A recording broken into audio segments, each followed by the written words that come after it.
2036 Olympic मेजबानी की दौड़ में भारत के लिए जरूरी सुधारों पर डॉक्टर नरेंद्र ध्रुव बत्रा का बयान।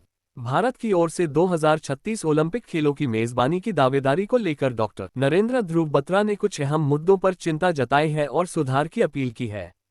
पूर्व आईओए अध्यक्ष और अंतर्राष्ट्रीय ओलंपिक समिति (आईओसी) के सदस्य रह चुके डॉक्टर बत्रा ने अपने बयान में स्पष्ट किया है कि यदि भारत को ओलंपिक जैसे वैश्विक आयोजन की मेजबानी करनी है तो पहले देश के खेल प्रशासन की कमजोरियों को दूर करना होगा।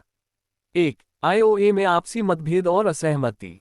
डॉक्टर बत्रा ने आईओए की कार्यकारी परिषद में पिछले 2.5 वर्षों से चली आ रही गुटबाजी और असहमति को गंभीर खतरे के रूप में बताया।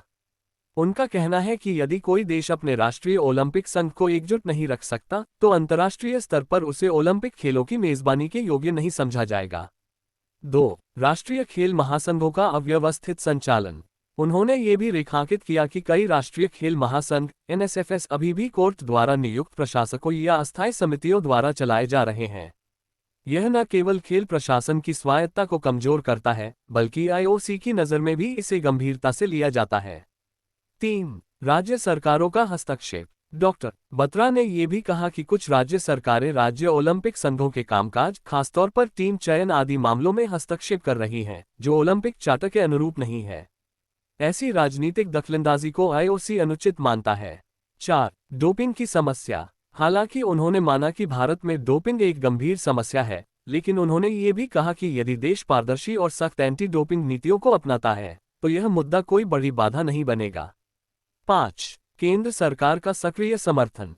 डॉक्टर बत्रा ने सराहना की कि वर्तमान में केंद्र सरकार ओलंपिक मेजबानी के प्रयासों को गंभीरता से समर्थन दे रही है, जो कि अब तक कभी नहीं देखा गया।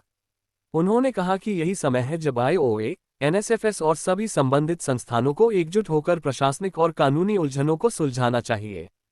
6. आईओसी के साथ रचनात्मक संवाद।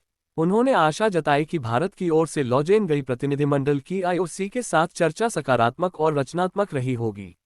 उन्होंने कहा कि भारत सही दिशा में बढ़ रहा है, लेकिन अब जरूरत है आंतरिक सुधारों की ताकि हमारी दावेदारी और अधिक मजबूत हो सके। नरेंद्र ध्रुव बत्रा का ये संदेश भारत को एक चेतावनी और प्रेरणा दोनों देता है कि यदि हमें ओलंपिक मेजबानी का सपना साकार करना है तो पहले देश के खेल ढांचे और संस्थागत पारदर्शिता को मजबूत करना होगा।